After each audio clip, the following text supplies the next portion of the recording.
Chers collègues, cette filière n'a pas adopté la bonne stratégie, elle s'est mal préparée à la fin des quotas. Il faut donc la punir? Moi, ce que je ne comprends pas, c'est qu'on s'interdise de saisir une situation d'exception.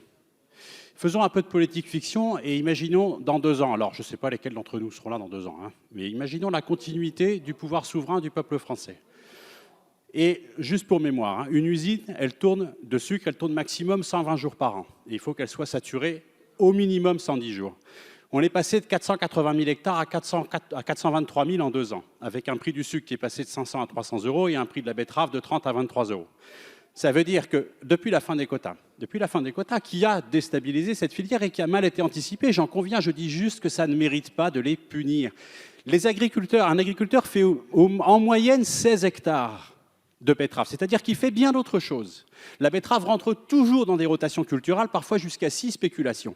Il constate que le prix est tombé de 30 à 23 euros en 2 ans, que le prix du sucre est tombé de 500 à 300, il peut présumer que l'industriel ne va pas le payer beaucoup plus cher et qu'en plus, il a un risque de 10 à 60% sur ses rendements. Il va simplement s'arrêter. Mais toutes ces micro-décisions individuelles d'agriculteurs, c'est des millions de tonnes qui vont manquer à l'outil industriel. C'est-à-dire que le risque qu'on prend si on ne fait rien, c'est une casse monumentale.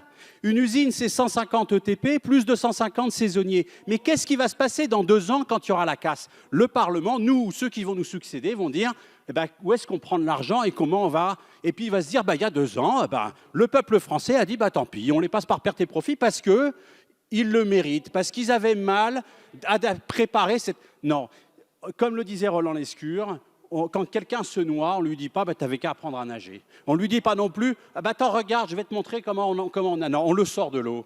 C'est ça qu'il s'agit de faire. C'est une situation d'exception. Elle est consternante. Personne n'a envie d'examiner ce projet de loi. Il s'agit juste de tendre la main. Effectivement, cette filière, il faudra lui mettre la pression pour qu'elle trouve des solutions économiques.